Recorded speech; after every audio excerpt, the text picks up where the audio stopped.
प्यारे बच्चों, welcome to my channel Verma study 2020 book लाना। मैं यूपी बोर्ड के क्लास 12th के छात्र छात्राओं के लिए ज्योग्राफी सब्जेक्ट को हिंदी माध्यम से मैं फुल कोर्स कराऊंगा। यदि आप फुल कोर्स करना चाहते हैं तो मेरे चैनल को सब्सक्राइब कीजिए और बेल आइकन को प्रेस करना न भूलें, ताकि जो भी वीडियो मैं अपलोड करूं उसका नोटिफिकेशन आपको सबसे पहले मिल सके। प्यारे बच्चों, जो फर्स्ट बुक थी मानव भूगोल के मूल सिद्धांत, वो समाप्त हो चुका है। सेकंड बुक जो है भारत लोग और अर्थव्यवस्था, वो चल रहा है। इसमें चैप्टर 5 चल रहा है, भू संसाधन तथा कृषि, और इसमें 2 वीडियो डाला जा चुका है। बहुत महत्वपूर्ण है। अगर उसे आप नहीं देखे हैं तो आई बटन को क्लिक करके देख लें। आज हम लोग पढ़ेंगे भारतीय कृषि की समस्याएं। प्यारे बच्चों, कृषि पर तो बहुत जनसंख्या निर्भर रहती है, 70% जनसंख्या निर्भर रहती है। गवर्नमेंट जो है कृषि पर बहुत जोर देती है, फिर भी जो है कृषि में जितना उम्मीद किया जाता है उसके अनुरूप सफलता नहीं मिलती है। वैसे सच तो यह है कि भारतीय कृषि की जो समस्याएं हैं ज़्यादातर प्रादेशिक है, प्रदेश स्तर पर है, लेकिन अगर सर्वव्यापी कहें, पूरे देश लेवल पर भी कहें तो कुछ समस्याएं हैं, जिसमें आज हम इन समस्याओं के बारे में बढ़िया से चर्चा करेंगे और आप इसे रटेंगे नहीं, समझेंगे। समझने के बाद निश्चित रूप से आप लिख लेंगे, हमें विश्वास है। पहला है जो समस्या है भारतीय कृषि की मतलब खेती से है। पहला है अनियमित मानसून पर निर्भरता। अनियमित अर्थात हमारे यहाँ जो खेती होती है मुख्य रूप से 2 प्रकार की होती है, सिंचित कृषि और बारानी कृषि। बारानी कृषि को कहते हैं वर्षा निर्भर कृषि। सिंचित कृषि में तो समझ में आ रहा है कि वहाँ सिंचाई करके फसलों को उत्पादन किया जाता है, लेकिन ज़्यादातर बारानी कृषि या वर्षा निर्भर कृषि होती है। और हमारे यहाँ मानसून से वर्षा होती है। इसका कोई मानसून अनियमित होता है, टाइम फिक्स नहीं होता है, कभी समय से आ जाता है, कभी लेट आता है, कभी पहले आता है। तो भारत में जो कृषि क्षेत्र है, मात्र अगर 3 हिस्सा बांटें तो 1/3 मतलब 1 हिस्सा ही केवल सिंचित है, बाकी 2 हिस्सा तो वर्षा पर ही निर्भर है। और राजस्थान में अन्य क्षेत्रों में वर्षा बहुत कम होती है, इसीलिए वहाँ पर शुष्क कृषि या शुष्क खेती होती है। अधिक वर्षा जहाँ होती है वहाँ भी काफ़ी उतार चढ़ाव होता है। कभी कभी वहाँ भी सूखा पड़ जाता है और कभी कभी बहुत ज़्यादा बारिश हो जाती है अधिक वर्षा वाले क्षेत्रों में, जिससे सूखा और बाढ़ आते हैं, दोनों आते हैं। और जहाँ कम वर्षा हो रहा है वहाँ पर सूखा पड़ना तो एक सामान्य परिघटना है, क्योंकि वहाँ वर्षा ही कम होती है, लेकिन कभी कभी यहाँ भी बाढ़ आ जाती है। कम वर्षा वाले क्षेत्रों में भी बाढ़ आ जाती है। इसका उदाहरण यह है कि 2006 में और 2017 में महाराष्ट्र, गुजरात और राजस्थान जो शुष्क प्रदेश है जहाँ वर्षा बहुत कम होती है, यहाँ पर भी आकस्मिक अचानक बाढ़ आ गई थी। कब आई थी? 2006 और 2017 में। तो अब आप ये देख लें कि कम वर्षा वाले क्षेत्रों में सूखा तो पड़ना आम बात है, लेकिन कभी कभी बाढ़ भी आ जाती है। महाराष्ट्र, गुजरात, राजस्थान में ऐसा ही हुआ 2006 और 2017 में कि कम वर्षा होने वाले क्षेत्र हैं, लेकिन यहाँ भी अचानक बाढ़ आ गई। दूसरा है कृषि की निम्न उत्पादकता। देखिए, कृषि की निम्न उत्पादकता, इसका मतलब यह हुआ कि जो यहाँ पर उत्पादन हो रहा है प्रति हेक्टेयर उत्पादन अन्य देशों की तुलना में कम है। वही चीज़ लिखा है कि भारत में कृषि फसलों का चावल, गेहूं, कपास, तिलहन प्रति हेक्टेयर पैदावार अन्य देशों में ज़्यादातर अमेरिका, रूस, जापान जो विकसित देश हैं इनकी तुलना में बहुत कम है भारत में। और इतना ही नहीं, अगर हम अपने यहाँ जनसंख्या ज़्यादा बढ़ती जा रही है, जबकि भू संसाधन भूमि जो है ये तो बढ़ नहीं रही है। जनसंख्या का अधिक दबाव हो रहा है और लोगों को खेती करने का खेत बढ़ नहीं रहा है। ऐसी स्थिति में जो श्रमिक का श्रम उत्पादकता है अन्य देशों की तुलना में बहुत कम हो रहा है। उन्हें काम करने का अवसर ही नहीं मिल रहा है तो श्रम उत्पादकता तो कम होगी ही। और इसमें शुष्क क्षेत्र जो है, ज़्यादातर शुष्क क्षेत्र वर्षा निर्भर पर ही खेती होती है भारत में। यहाँ पर पानी के कम से कम ज़रूरत पड़े इसके लिए मोटे अनाज, दाल, तिलहन जैसी फसलों की बोई जाती है और इनकी उत्पादकता कम होती है। तो भारतीय कृषि की मुख्य समस्या तो ये भी है कृषि की निम्न उत्पादकता। तीसरा है वित्तीय संसाधनों की बाध्यताएं तथा ऋणग्रस्तता। आधुनिक कृषि अगर आप करें तो इसमें लागत बहुत आती है, लेकिन हमारे देश में सीमांत और छोटे किसान ज़्यादा हैं। अब प्रश्न उठता है कि सीमांत और छोटे किसान क्या हैं। देखिए, सीमांत किसान और छोटे किसान, सीमांत किसान उनको कहते हैं जिनके जोत का आकार का मतलब होता है कि कृषि योग्य भूमि जो है सीमांत किसान के पास 1 हेक्टेयर से कम होती है। और जो छोटे किसान जिन्हें लघु किसान कहते हैं, इन पर जो भूमि जोत है, जो कृषि योग्य भूमि है, वो 1 से 2 हेक्टेयर के बीच में होती है। मैंने आगे इस बात को लिख दिया है। तो अब यहाँ पहले अंतर समझ लें कि सीमांत किसान का जो खेत वाली ज़मीन है कृषि वाली, वो 1 हेक्टेयर से कम होगा तो सीमांत में आएंगे, और 1 हेक्टेयर से 2 हेक्टेयर के बीच में अगर ज़मीन है तो वो छोटे किसान या लघु किसान में आए। इनकी संख्या भारत में ज़्यादा है। और जब खेत नहीं है, कृषि कम होती है, तो इनकी बचत भी बहुत कम होती है या न के बराबर होती है।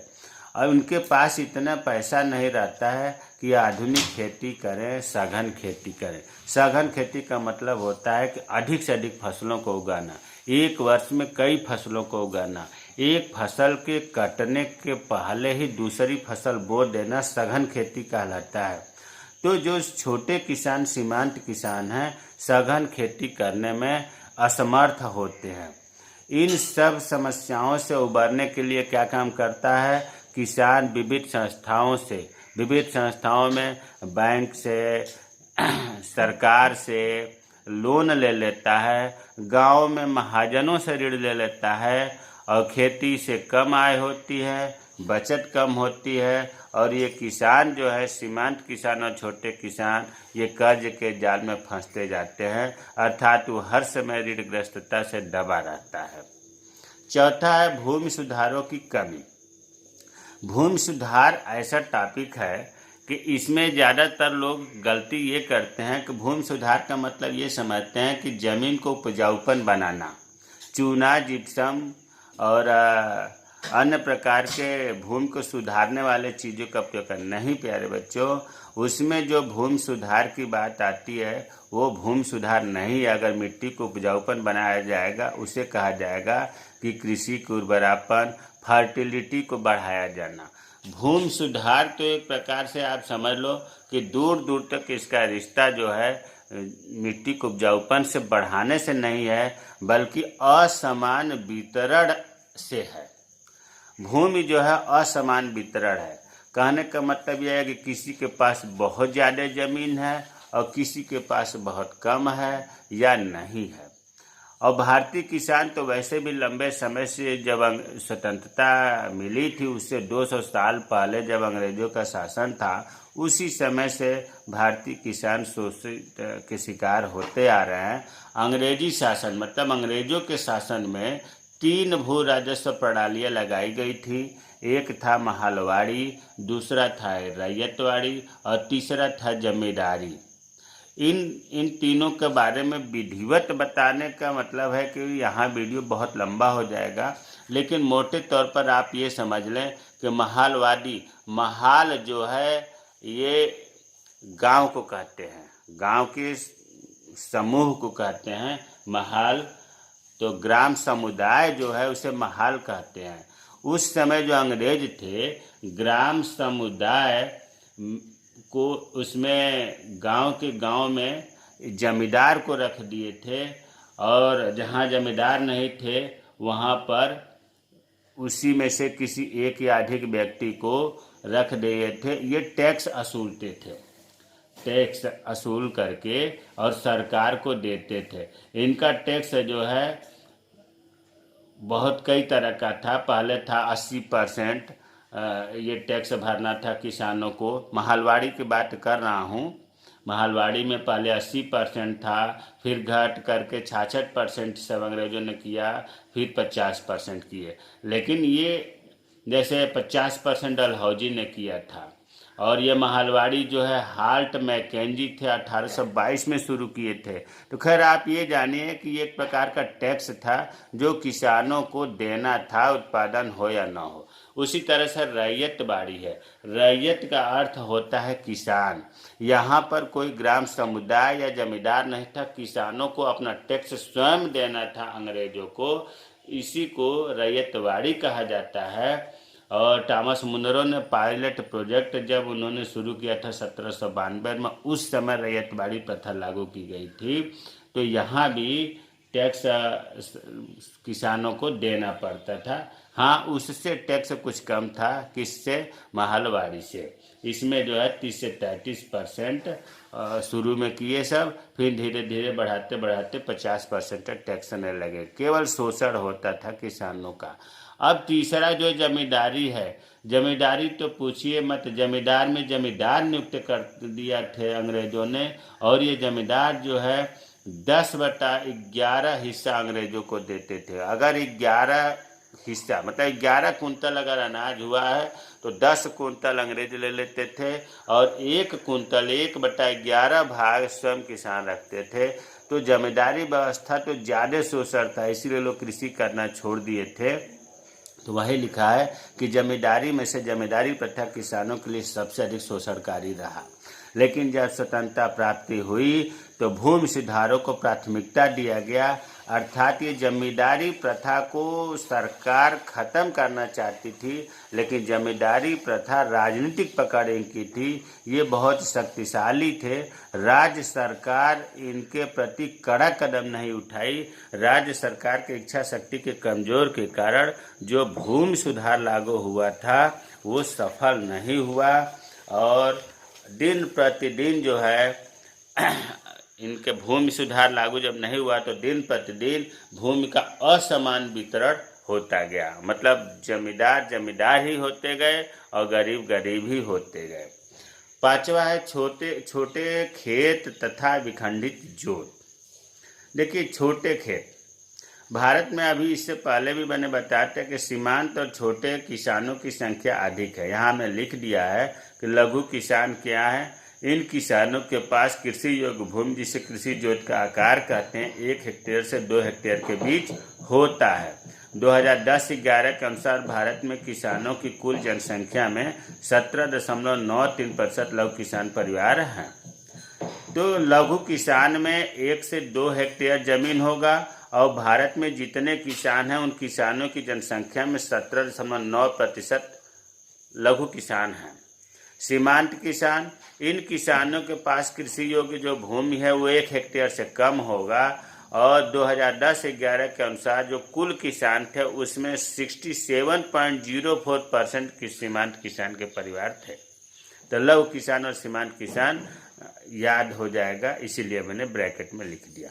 अब यहाँ आते हैं कि छोटे के भारत में सीमांत तथा छोटे किसानों की संख्या ज़्यादा है। अभी आप डाटा देख रहे हैं कि 67% से अधिक किसानों के पास 1 हेक्टेयर से कम भूमि है।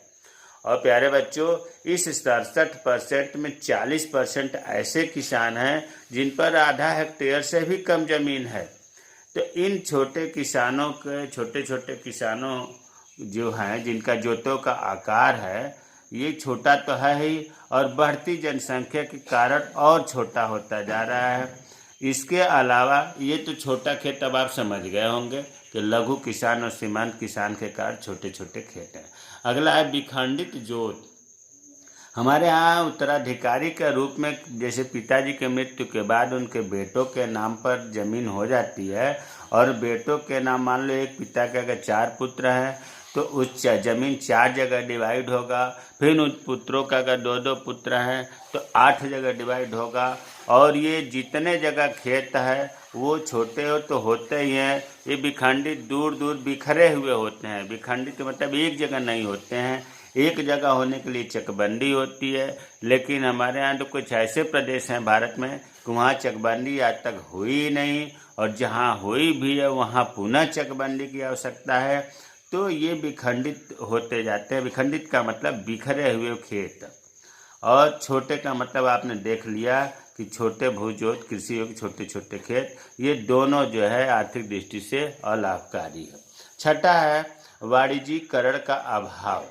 अपने यहाँ जब ज़्यादातर सीमांत किसान हैं जो 1 हेक्टेयर से कम ज़मीन वाले हैं, लघु किसान हैं जो 1 से 2 हेक्टेयर के बीच में वाले हैं, ये उत्पादन तो करते हैं लेकिन ये ज़्यादातर अपनी पारिवारिक ज़रूरतों को पूरा करने के लिए खेती करते हैं, खाद्यान्न का करते हैं, थोड़ा थोड़ा सब चीज़ बोते हैं ताकि उनके परिवार का खर्चा चल जाए।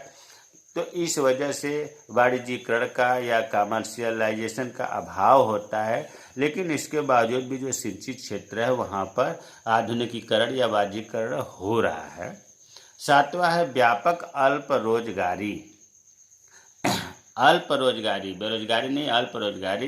खेती में जनसंख्या इतनी ज़्यादा है कि बहुत ही अल्प रोजगार मिल पाता है। साल भर में 4 से 8 महीने तक तो पब्लिक को काम ही नहीं मिल पाता है, बेरोजगार रहते हैं। इसलिए कहा गया है कि अल्प बेरोजगारी जो है हो पाई जाती है। यहाँ पर कृषि में कार्य करने वाले लोगों को वर्ष भर कार्य नहीं मिलता, इसी को व्यापक अल्प रोजगारी कहते हैं। आठवां है कृषि योग्य भूमि का निम्नीकरण। देखिए, जो भूमि सुधार में आप समझते थे वो इसमें आएगा, कृषि योग्य भूमि का निम्नीकरण।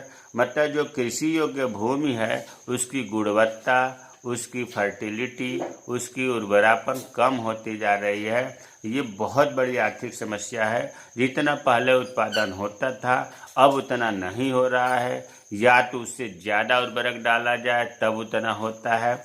तो इसके कारण क्या है निम्नीकरण के? पहला कारण तो यह है कि कीटनाशक रसायनों का अत्यधिक प्रयोग हो रहा है, दवाओं का अत्यधिक प्रयोग हो रहा है। इसके लिए सरकार जो है जैविक कीटनाशक रसायनों का प्रयोग करने को जोर दे रही है। दूसरा है दलहनी फसलों के कम बोए जाने से। दलहनी फसलों में राइजोबियम बैक्टीरिया होता है, इसीलिए अदलहनी फसलों के बाद दलहनी फसलें बोई जाती है ताकि मिट्टी की उर्वरापन बना रहे। राइजोबियम बैक्टीरिया नाइट्रोजन को इकट्ठा करता है दलहनी फसलों में, और अब दलहनी फसलें कम बोई जा रही है क्योंकि उत्पादन कम होता है, जिससे मिट्टी की उर्वरापन कम होती जा रही है। तीसरा है सघन खेती के चक्कर में पड़ती भूमि नहीं रखा जा रहा है। सघन खेती भी हमने बताया कि एक साल में कई फसलें लेना सघन खेती है, जिससे पड़ती भूमि नहीं रखा जा रहा है। जबकि एक फसल अगर पड़ती भूमि रखा जाता है तो जो मिट्टी की अनुपजाऊ गुणवत्ता आ गई थी वो धीरे धीरे अपने आप वापस होकर उपजाऊपन में बदल जाती है। लेकिन अब पड़ती भूमि नहीं रखा जा रहा है, जिससे निम्नीकरण हो रहा है। जल द्वारा वायु द्वारा मृदा अपरदन से, जल के द्वारा वायु के द्वारा मिट्टी की या खेत की ऊपरी परत बह जाती है, जो उपजाऊपन होती है, इसके कारण भी भूमि का निम्नीकरण हो रहा है। मृदा परीक्षण न कराए जाने से किसानों को मृदा परीक्षण जो जिले लेवल पर होता है, किसान की जागरूकता कहिए या किसान की अशिक्षित होना कहिए, मृदा परीक्षण नहीं होता है, जिससे पता नहीं चल पाता है कि किस पोषक तत्व की ज़्यादा ज़रूरत है, किस पोषक तत्व की बिल्कुल ज़रूरत नहीं है, जिसके वजह से भूमि का निम्नीकरण होता जा रहा है। तो कृषि भूमि का निम्नीकरण भी एक गंभीर समस्या है। तो प्यारे बच्चों, जो भारतीय कृषि की समस्याएं थी 8 पॉइंट है, देखने में बहुत आसान है, लेकिन अगर छोटे प्रश्न आते हैं तो हेडिंग लिखेंगे, लॉन्ग क्वेश्चन आता है, दीर्घोत्तरी प्रश्न आता है, तो इसी तरह से व्याख्या करेंगे। मुझे उम्मीद है कि वीडियो आपको पसंद आएगी। जय हिंद, जय भारत।